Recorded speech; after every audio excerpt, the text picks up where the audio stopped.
Buongiorno amici di Sportisi, un saluto da Marco Genduso qui per commentarvi la sfida valevole per il campionato giovanissimi Elite Under 15 tra Accademia Palermo Calcio e Villa Abate. Formazione già ospite è già in campo, vedete infatti la classica foto prima di cominciare, forse un rito, chissà, vedremo se porterà fortuna o meno la formazione ospite che oggi presenta un andamento piuttosto simile a quello di casa, che ancora invece non sono entrati in campo, sono le 10 puntuali, ma si stanno prendendo forse tutto il tempo, forse per preparare le ultime tattiche, le ultime giocate per poter tornare a vincere in questo campo, visto che è l'unica partita giocata in questo campionato al Calcio Sicilia. È arrivata una sconfitta cocente contro l'Academy Panormus, un vantaggio iniziale e poi una rimonta, un sorpasso da parte della formazione ospite con il risultato di 1-2, ma oggi è un'altra partita. Vediamo infatti la formazione del Villa Abate fare la foto. Noi prima di iniziare la partita vogliamo come sempre presentarvi le statistiche, ma nel frattempo stanno entrando anche i ragazzi di casa, i ragazzi del Palermo Academy, subito ad accomodarsi in panchina. Vediamo Pace, poi a seguire tutti gli altri componenti, vediamo Baisi per esempio, poi il direttore di gara che arriva con il pallone tra le braccia, ma si attende che chiaramente Villa Abate arrivi da quelle parti del tornello prima di entrare in campo. Diciamo quindi le statistiche, perché sono due squadre che in realtà hanno delle statistiche piuttosto simili. Da una parte infatti abbiamo l'Accademia di Palermo Calcio, si trova al 7° posto con 3 punti, soltanto una vittoria arrivata tra l'altro nell'ultimo turno di campionato contro il Santa Sofia con il risultato di 0-4, una partita importante che forse ha dato anche monito alla squadra di casa di tornare finalmente alla vittoria, quella vittoria che mancava perché nelle prime 2 partite sono arrivate 2 sconfitte contro il Castelvetrano in trasferta e poi in casa, come abbiamo già detto, contro l'Academy Panormus. Nel frattempo le 2 squadre stanno per tornare nel tornello con la panchina di mister Davide Santalucia che invece va proprio ad accomodarsi, ma si deve fare chiaramente l'ingresso perché soltanto dopo questo poi potrà iniziare finalmente questa bellissima partita. Nel frattempo il direttore di gara sta controllando anche le reti, un lavoro che l'ha fatto chiaramente prima di cominciare tutte le partite. Nel frattempo vediamo subito i capitani: da un lato Giuseppe Aiello, maglia numero 7 per lui, dall'altra parte invece si tratta come sempre di Samuele Ganci con la 4, lui che ormai è un tutt'uno con questa fascia. Lo scorso campionato è stato capitano per l'intera durata del torneo, quest'anno è stato confermato insomma anche con tanti meriti viste le prestazioni del numero 4. Direttore di gara ha controllato anche la rete, l'ha contato prima quella dell'altra porta a telecamere spente, ma nel frattempo stanno per entrare, arrivano anche gli applausi da parte del pubblico presente che come sempre fa sentire molto caldo, come d'altronde questa giornata, circa 26 gradi, ma quasi come se ce ne fossero di più oggi in campo, un'aria afosa in realtà. Quindi continuiamo invece con le nostre statistiche, perché parlavamo della squadra di casa, ma bisogna andare anche negli ospiti, perché gli applausi, il Villa Abate si trova al 6° posto, quindi una posizione sopra rispetto all'Accademia Palermo Calcio con 4 punti, quindi anche qui un punto di distanza. Però c'è un dato abbastanza curioso, perché l'Accademia Palermo Calcio ha realizzato 5 gol e ne ha subiti 4, dall'altra parte Villa Abate ne ha realizzati 2 ma ne ha subiti 6, quindi questa è sicuramente una notizia, ma chiaramente pesa e influisce tantissimo la seconda giornata di campionato, dove è arrivata la sconfitta contro il Trapani, che è lanciatissima verso chiaramente la vittoria del campionato, ma bisogna stare attenti sempre all'Accademia Panormus, che chiaramente è lì accanto proprio alla formazione granata, che ha vinto contro il Villa Abate con il risultato di 5-0. Insomma, penso che anche quel dato sia stato fondamentalmente quello di influire questa statistica, perché in realtà nelle restanti 2 partite il Villa Abate ha subito soltanto un gol nell'ultimo turno contro il Pallavicino, vittoria 2-1, quindi 2 formazioni che arrivano con 2 vittorie di conseguenza, una vittoria per parte. Nel frattempo il classico circle time con mister Davide Santalucia che mette al centro la sua mano e da lì caricherà sicuramente tutti i suoi ragazzi, anche i membri della dirigenza presenti per prima di cominciare. Arriva anche Cicuta con la 20 che sta arrivando con la bandierina, sarà lui infatti l'assistente del direttore di gara. Nel frattempo ecco qui il circle time, adesso può finalmente iniziare anche questa partita. Cerchiamo di capire quali saranno gli 11 iniziali. Vediamo lì davanti Mazzola con la 9, poi con la 11 Vito Maniaci, con la 10 Baglione che giocherà da centrocampista, quindi confermato in questa sua posizione, per lui doppietta nello scorso turno. Sentiamo intanto il nostro tabellino. Arriverà anche il cronometro non appena inizierà la partita, e infatti inizia adesso il primo pallone per il Villabate, che va subito lungo in avanti dalle parti di Riera, che allontana con l'esterno, cercare Caravello, la tocca Baglione, palla in profondità proprio per il numero 7 che va lanciato verso il pallone, chiude invece Montalbano molto bene con la 2. Subito un'azione offensiva da parte dei uomini di casa, si parte con le mani dalle parti di Riera che cerca Baglione, che l'allunga, poi l'anticipo tentato da Maniaci direttamente dalla fascia sinistra, va al centro, tentativo anche di anticipare il difensore, non arriva, chiude bene però la difesa, si trattava di Cristian Mamone. Si riparte dalle parti di Perrone. Stiamo arrivando quasi al primo minuto di gioco, con Perrone che va subito lungo, cercare un pallone, Ganci la tocca, poi Baglione con l'esterno, cercare Mazzola, non riesce ad agganciare, poi esce Perrone, chiude tutto e Baglione calcia con il destro, non trova la porta, ma ha iniziato benissimo l'Academy Palermo Calcio, che è stato veramente bene. Qui un'occasione da gol dopo soltanto un minuto. Lo stesso Baglione aveva tentato un passaggio in profondità dalle parti di Mazzola, poi lo scontro tra Perrone e Caravello, con il Montalbano che cercava di chiudere ma non ci è arrivato. Si gioca in profondità, Felice la tocca,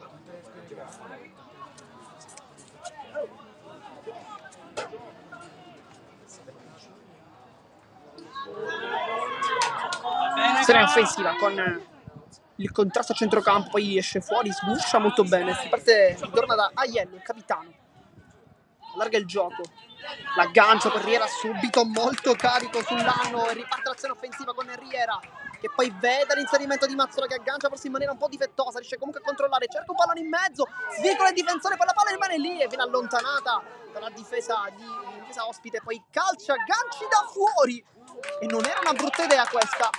Ha cercato il primo palo, non il secondo, e lì forse ci aspettavamo una conclusione sul palo lontano, così non è stata invece per il capitano numero 4, che ha cercato piuttosto il primo della seconda occasione. Stiamo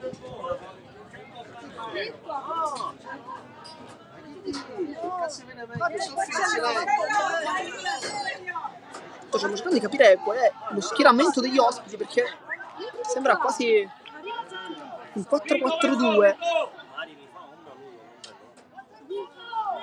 Si parte con le mani con Tarantino, cercare Maniaci, poi la tocca verso Mazzola, palla comunque termina in out, dunque rimessa laterale per l'Academy Palermo Calcio, che ripartirà sempre da Tarantino.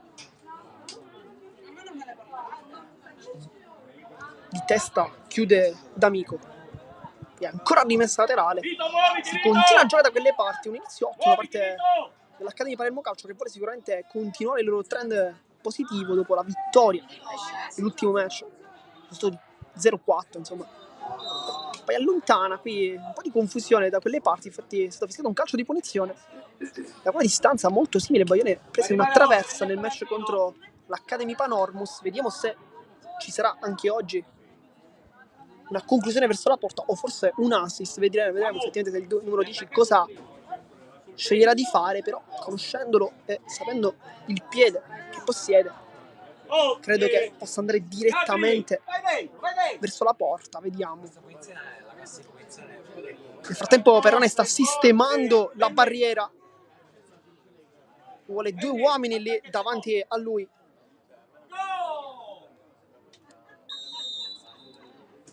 Va Baglione verso la porta e poi la tocca con un miracolo Perrone, vediamo perché no, Di Togliara non sancisce un calcio d'angolo, dunque non la tocca Perrone, ma sfiora veramente la traversa per questioni di centimetri, ma l'avevamo detto, uno come lui solitamente da quelle posizioni cerca la conclusione, l'ha fatto vedere nuovamente. Baglione con il tacco per Caravello, viene un po' disorientato, poi ancora Baglione, la porta lui lontana, cerca la conclusione, poi il pallone viene ribattuto, la controlla, Riera allarga il gioco dalle parti di Caravello che può puntare l'uomo, poi esce molto bene qui il difensore che allontana la sfera, cercare il compagno, cercare Gambino, viene fermato subito da Scarcella che anziché giocare la palla, ha cercato un passaggio in profondità subito.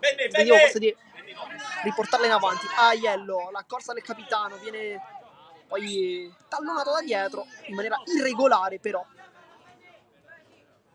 da Caravello. Sarà quindi calcio di punizione, una punizione che può dire qualcosa, perché ricordiamo un lancio da qui potrebbe sortire anche delle offensive interessanti. Sul punto di battuta c'è Mamone che andrà probabilmente lungo, c'è l'anno con la 9 marcato stretto da Riera, ma adesso lo sta lasciando al compagno, lo lascia infatti a Scarcella, poi si inserisce anche Aiello.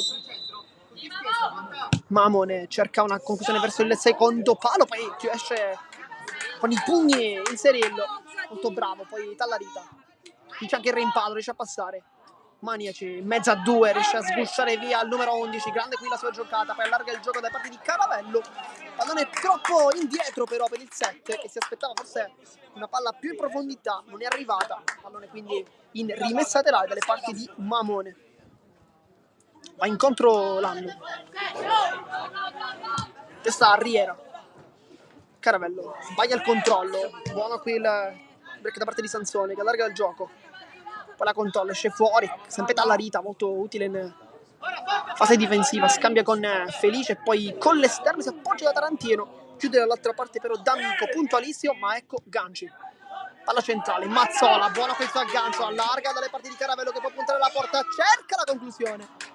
Viene parata con facilità però da Perrone, ma grande qui il controllo da parte di Mazzola che con un controllo aveva praticamente uso due giocatori che erano andati quasi ad anticiparlo, lui però l'ha tenuti lontani, poi ha allargato il gioco. Ganci intanto. Maniaci, la pressione di D'Amico, poi lotta con la 10 Mattia Biondo, vice capitano di questa squadra. Adesso ecco la giocata del 10 contro l'altro 10, contro Baglioni, cerca il passaggio da le partite di anno, ma chiude Scarcella. Poi inserirlo con i piedi non è molto sicuro, Baglione trova un aggancio molto complicato, riesce comunque a regalare il possesso comunque sempre ai suoi. Palla in profondità, Mazzola, lotta, fa una buona chiusura a Montalbano che sta tenendo bene al momento in questi primi 7 di gara. Ricordiamo, sono previsti 2 tempi da 35 minuti, un totale di 70 chiaramente. Rimessa laterale. Caltanissetta, di testa Felice.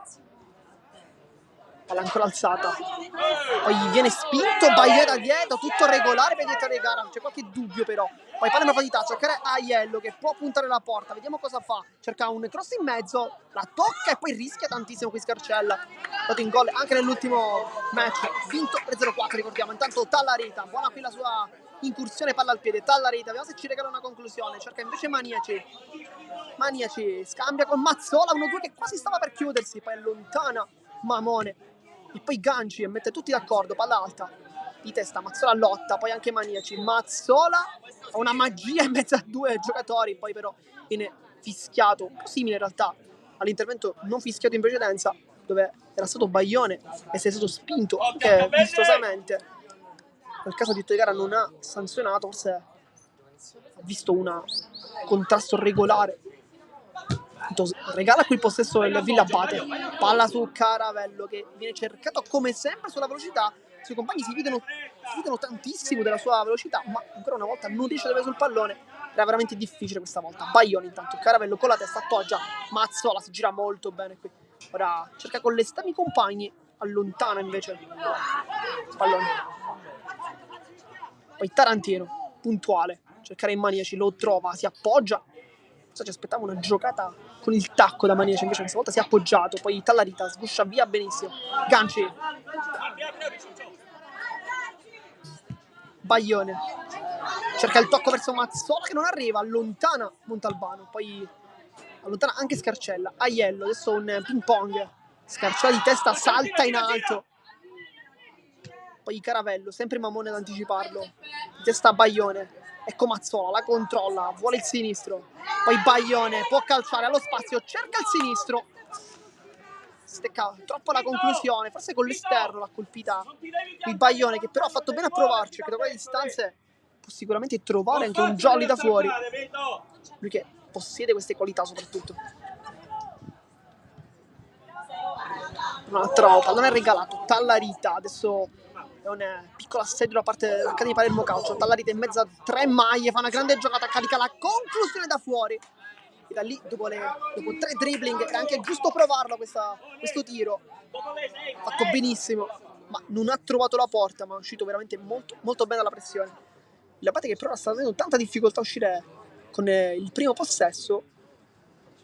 Nel frattempo il modulo dovrebbe essere su un 3-5-2, perché non ci sono i terzini, perché Iello sta giocando a tutto campo sulla fascia sinistra. Là no, quella come un treno Riera a dare tallonare il suo avversario.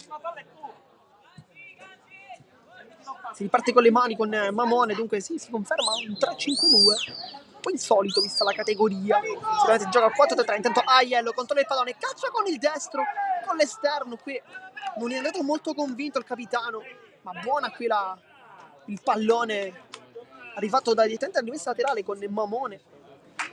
Aiello era andato direttamente verso le parti di Inzerillo, ma senza trovare la fortuna del gol. Esce bene Maniaci. Poi la chiusura di D'Amico, lotta da dietro, poi potrebbe allargare il gioco, lo fa adesso. Fa rientrare, esce Tarantino. Poi un 3 addirittura, cerca di fermare Caltanissetta che poi subisce anche fallo. Dunque calcio di punizione, si rimane sempre in zona offensiva per il Villabate che guadagna un altro calcio piazzato. È stato anche pericoloso in realtà nella prima circostanza con in quel caso Mamone che aveva messo un interessante pallone con il sinistro, ribattuto con i pugni da Inzerillo.